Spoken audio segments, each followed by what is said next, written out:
Hello मित्रों, मैं doctor Krishna Chaturvedi, MA, PhD, 4 subject से एमए, पीएचडी और बीएड और बीटीसी, उर्दू से बीटीसी। थोड़ा सा ही ज्ञान है, लेकिन मैं थोड़े से में भी थोड़ा सा आपको ज्ञान देना चाहूँगी। तो मैं आज संस्कृत के माहेश्वर सूत्रों के बारे में बताऊंगी कि किस तरह से संस्कृत के माहेश्वर सूत्रों की रचना हुई, किस तरह से उनको शिव जी के द्वारा पाणिनि जी को प्रदत्त किया गया। तो पाणिनि जी जो थे, हमारे जो संस्कृत के व्याकरण दाता है या व्याकरण के जन्मदाता है, तो वो भी हमारी आपकी तरह से बहुत ही सामान्य बुद्धि के थे। तो जो भी पहले गुरुकुलों में जो शिक्षा प्रणाली थी, गुरुकुलों में जो शिक्षा दी जाती थी, तो वो मौखिक शिक्षा, ज़्यादा से ज़्यादा मौखिक शिक्षा दी जाती थी, मौखिक अध्ययन कराया जाता था। तो पाणिनि जी के कुछ भी समझ में नहीं आता था। क्यों नहीं आता था? कि वो भी हमारी तरह ही, बहुत ही हमारी ही तरह से सामान्य बुद्धि के थे। तो कोई भी एक बार चीज़ समझ में नहीं आती थी। तो बहुत जब समझ में, क्लास में जब बच्चे को कुछ समझ में नहीं आता है, तो आपने देखा होगा अक्सर वो बहुत ही ज़्यादा चुप चुप सा रहता था। तो पाणिनि जी भी चुप चुप रहा करते थे। लेकिन उन्होंने सोचा कि मैं कब तक चुप रहूँगा, मैं अपने गुरु से कोई बात नहीं छुपाऊंगा। कहा भी जाता है, गुरु से, वकील से और डॉक्टर से कभी कोई हमें अपनी कमजोरी छिपानी नहीं चाहिए। इसी तरह से पाणिनि जी से अपने गुरु जी से कहा कि हे गुरुदेव जी, आप जो कुछ भी मुझे शिक्षा अध्ययन कराते हो, वो मेरे कुछ भी समझ में नहीं आता है। कोई उपाय बताइए जिससे मैं आपकी जो शिक्षा देते हैं वो मैं पूरी तरह से सीख सकूं।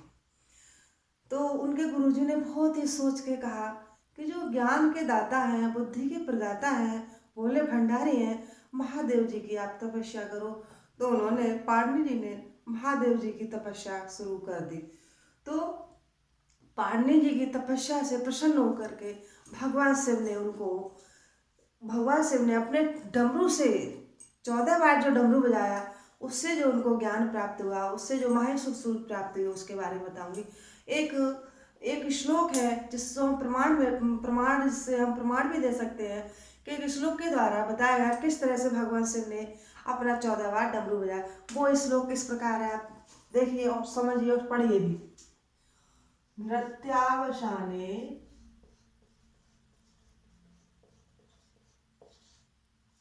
नटराज राजो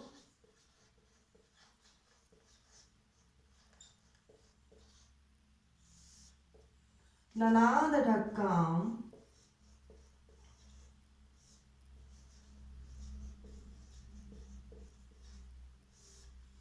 नव पंचवारम।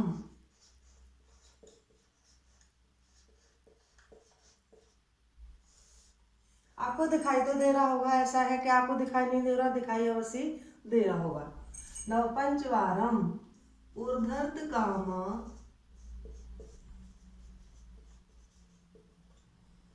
सनकाद सिद्धान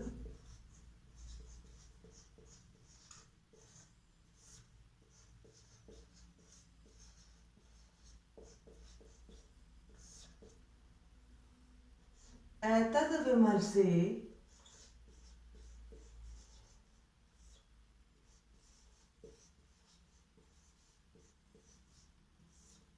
शिव सूत्र जालम।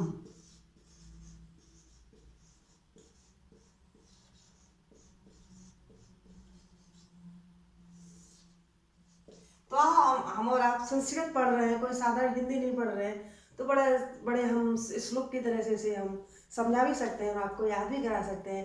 तो आप भी मेरे साथ इसको याद करने की कोशिश करें। नृत्यावसाने नटराज राजो ननाद ढक्काम नव पंचवारम ऊर्ध्वर्त कामासनकाद सिद्धान एतद विमर्शे शिव सूत्र जालम। तो आप देखिए कि नृत्य के अवसर पर, नृत्यावसाने नृत्य के अवसर पर नटराज राजो, भगवान शिव ने, भगवान शिव क्या करते, तांडव करते हैं। तो उन्होंने तांडव करते हुए नृत्य के अवसर पर उन्होंने अपने ढक्काम को, डमरू को बजाया। कितनी बार? 9 और 5 बार बजाया, अर्थात उन्होंने 14 बार अपने डमरू को बजाया। जिस डमरू से उर्ध्वर्त कामासन का सिद्धांत, जो सनत सनक नंदन जो भी ऋषि पुत्र थे, जो 4 ऋषि पुत्र थे, जो बाल्यावस्था में ही हमेशा रहते थे, उनकी सिद्धि के लिए, उनके कार्य के लिए, हम और आपके जनमानस के लिए भगवान शिव ने शिव सूत्र का निर्माण किया। शिव सूत्र के समूह को, जिसको 14 माहेश्वर सूत्र बताया गया, उनको भगवान शिव ने पाणिनि को जो सुनाई दिया इस सूत्र के द्वारा, इस श्लोक के द्वारा, उसका वर्णन मैं आगे करती हूँ कि किस तरह से माहेश्वर सूत्र है, वो आपको मैं इसके अंतर्गत बताती हूँ। तो आपको ये तो पता पड़ गया कि नव पंचवारम के भगवान शिव जी ने 14 बार अपने डमरू को बजाया, जिससे 14 माहेश्वर सूत्रों की संरचना की। ये 14 माहेश्वर सूत्र उस डमरू से निकले। वो इस प्रकार है। नंबर 1 आई उ ऋ। नंबर 2 रे ले क। नंबर 3 ए ओ ग। नंबर 4 ए औ च। अब देखिए प्रश्न आता है कि माहेश्वर सूत्र में कितने सूत्रों में स्वरों को बताया गया है, कितने सूत्रों में स्वरों को गिना गया है। तो कितने? 4 सूत्रों में स्वरों को गिना गया है। और देखिए इन स्वरों का दूसरा नाम अच भी है।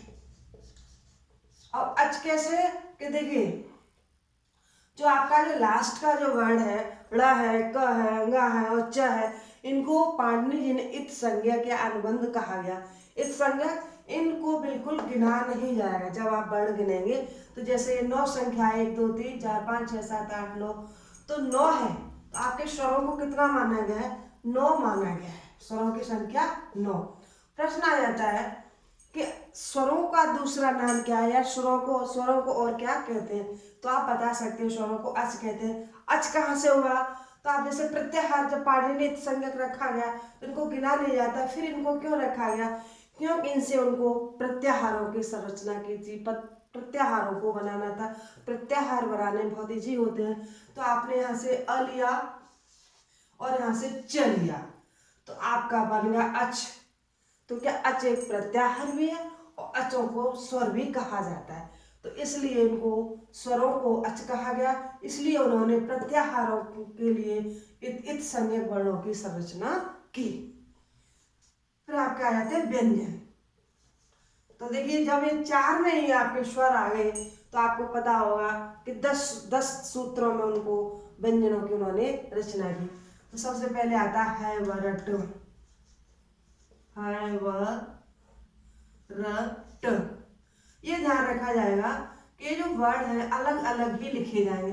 अगर आपने सीधे कह दिया है व रट, तो आपका वर्ड न होकर के आपके पद या आपके शब्द माने जाएंगे, वर्ण नहीं माने जाएंगे। वर्णों को हमेशा अलग अलग करके ही पढ़ा लिखा जाता है व रट। देखिए मैं हिंदी के अंकों को लिख रही हूँ, आप समझिए। अंग्रेजी के अंकों को तो आप हमेशा पढ़ते आए। मैं सोचती हूँ आपको कुछ थोड़ा सा और सिखाना चाहूँ, तो हिंदी के अंकों को मैं लिख रही हूँ। तो नंबर 6 पर आता है लर्ण। नंबर 7 य म ग ड़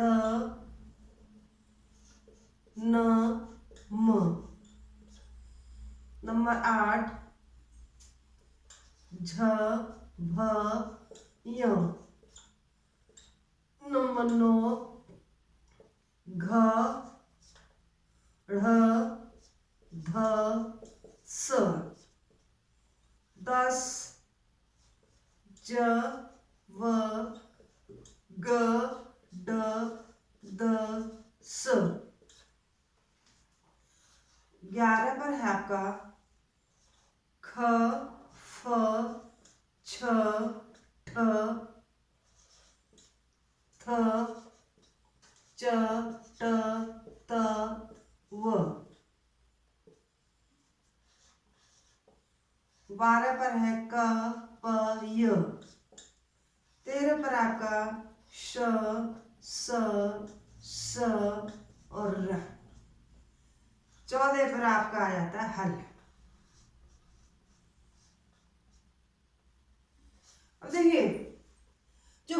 व्यंजनों को वैसे हल भी कहा जाता है, लेकिन इस हल को हल नहीं कहा जाता है। क्यों नहीं कहा जाता है?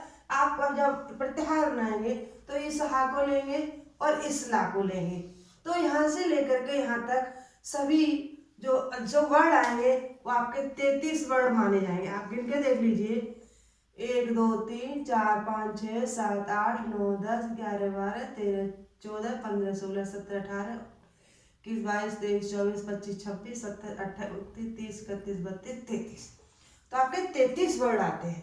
तो प्रश्न आता है पढ़ने के अनुसार वर्ण कितने हैं, व्यंजनों में वर्ण कितने पाए जाते हैं? तो आपके 33 वर्ण पाए जाते हैं। और व्यंजनों को क्या कहा जाता है? तो आप कहेंगे हल कहा जाता है। क्या कहा जाता है? हल। तो व्यंजनों को हल कहा जाता है और हलों की संख्या 33 मानी जाती है। जिस तरह से अचों की संख्या 9 मानी जाती है, उसी तरह से हल की संख्या 33 मानी जाती है।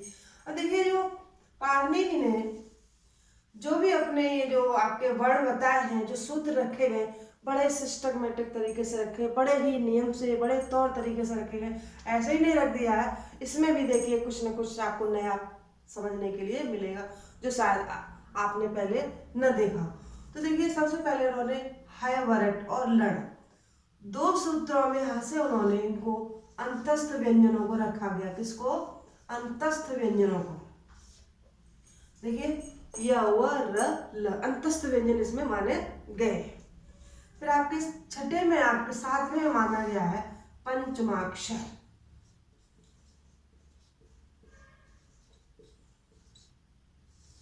पहले अंतस्थ फिर पंचमा। अब पंचमाक्षर क्या आप समझते होंगे?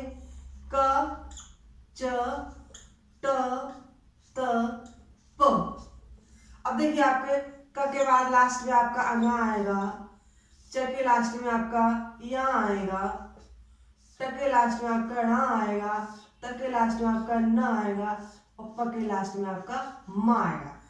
तो इनको पंचमाक्षर, इनके जो लास्ट वाला है वो पंचमाक्षर आपके 7वें वाले सूत्र में रखा गया।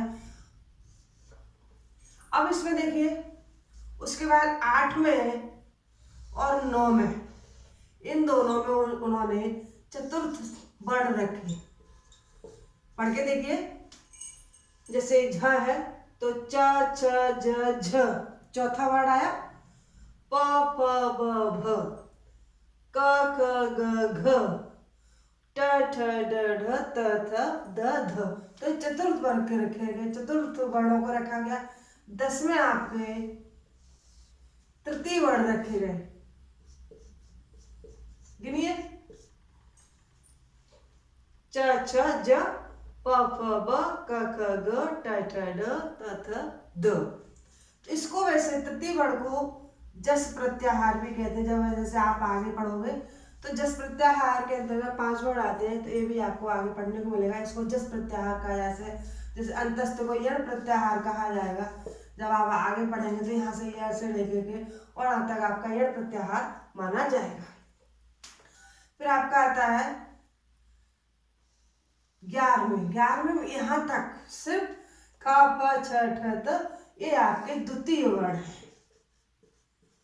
द्वितीय वर्ण के अंतर्गत रखा गया, जैसे क ख प फ च छ ट ठ, इस तरह से। फिर आपका ये यहाँ से लेकर के और यहाँ तक आपका प्रथम अक्षर है। अब रह जाते हैं आपके ऊष्म, ये आपके यहाँ से लेकर के और आपका यहाँ तक ऊष्म व्यंजन माने गए। समझ में आया? तो आप याद भी कर सकते हो, बड़े इजी, बड़े सरल तरीके से याद हो सकता है। जैसे अयुण रेलिक अयोंग अयोच। फिर आपका आता है वरट लण झ यमंगणनम झवय घणधश जब गणदस खप चटत चटता कपय शसर हल। तो आप बड़े इजी तरह, आप बड़े सरलता से इनको याद भी कर सकते हैं। अगर मन होगा तो आप बहुत जल्दी इनको याद कर लेंगे। जैसे ABCD करते, आ यू करते, इसी तरह से याद हो सकते हैं। अब देखिए, प्रश्न आ जाता है कि व्यंजनों को कितने वर्गों में रखा गया। आपने देखा, इनको कचता पर जो क च ट त प, अगर इनको हम ऐसे मात्रा लगा देंगे इन पे छोटे ऊ की, तो हम इनको उदित वर्ण भी बोल सकते हैं। क्या बोल सकते हैं? उदित वर्ण। उदित वर्ण के अंतर्गत समझ उदित जैसे कु है, कु से तो आप समझ लीजिए इसके क वर्ग के पूरे आपके यहाँ पर आ जाएंगे। इसी तरह से जैसे हमने ये बताया था, तो आपके यहाँ से ये हो जाएगा। तो इनको हमने स्पर्श व्यंजन, इनको हम स्पर्श व्यंजन भी कह सकते हैं। ये स्पर्श व्यंजन है। स्पर्श व्यंजन कितने? 25। फिर आपके अंतस्थ है, दूसरे नंबर पर आपके आए अंतस्थ। अंतस्थ में आपके 4 हैं, य व र और ल। फिर आपके आ जाते ऊष्म, ऊष्म में भी 4 हैं, कौन से? श, श, श और आपके हा। ये ऊष्म व्यंजन माने हैं। तो 25 और 8 आपके कितने माने जाते हैं? 33। 33 हो गए और आपके 9 स्वर हो गए, प्लस आपके 9 स्वर हो गए। तो इस तरह से आपके स्वर और व्यंजनों की यहाँ पर पहचान बताई गई। लेकिन इसमें पाणिनि जी ने तो अपने जो कहना चाहिए माहेश्वर सूत्रों में सिर्फ इन्हीं व्यंजनों का और इन्हीं स्वरों का वर्णन किया है। लेकिन कुछ विद्वानों ने तो अयोगवाह है, संयुक्त व्यंजन है, उनको भी माना गया है। तो ये संयुक्त व्यंजन आपके अयोगवाह मान लीजिए पहले। अयोगवाह, अयोगवाह आपके 4 हैं।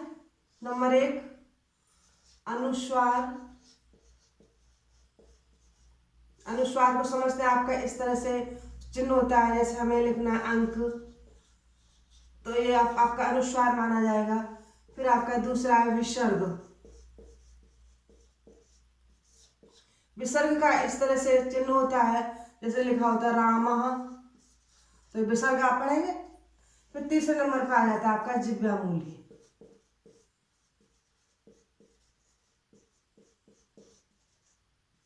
जिह्वामूली में आपका क और ख के आगे ऐसे अर्ध विसर्ग लगा होता है। जैसे आपका अर्ध विसर्ग हो गया ना, ऐसे पूरा कर दोगे तो पूरा विसर्ग हो जाएगा।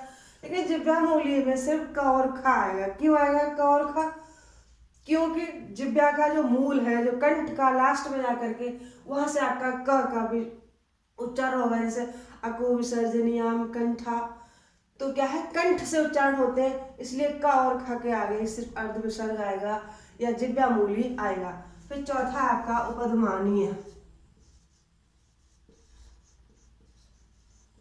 उपध्मानी में प और फ, इसमें भी इसी तरह से अर्ध विसर्ग होगा। प और फ क्यों है? आपका उ है और प है, तो आपका ये ओष्ठ से बोला जाता है। और सिर्फ अर्ध विसर्ग यानी जो उपध्मानी है वो प और फ के अंतर्गत ही आएगा, और किसी वर्ण के आगे और किसी व्यंजन के आगे या स्वर के आगे बिल्कुल भी नहीं आएगा। तो आज दोस्तों हमने आपको माहेश्वर सूत्रों के बारे में बताया, थोड़ा सा आपको व्यंजनों के बारे में बताया, थोड़ा सा आपको स्वरों के बारे में बताया। अब मैं आपको आगे वाले वीडियो में वर्णों के बारे में बताएंगे कि वर्णों का उच्चारण स्थान कहाँ से किसका होता है। तो आपको अगर अच्छा लगे तो हमारा वीडियो लाइक करें, सब्सक्राइब करें। जय हिंद।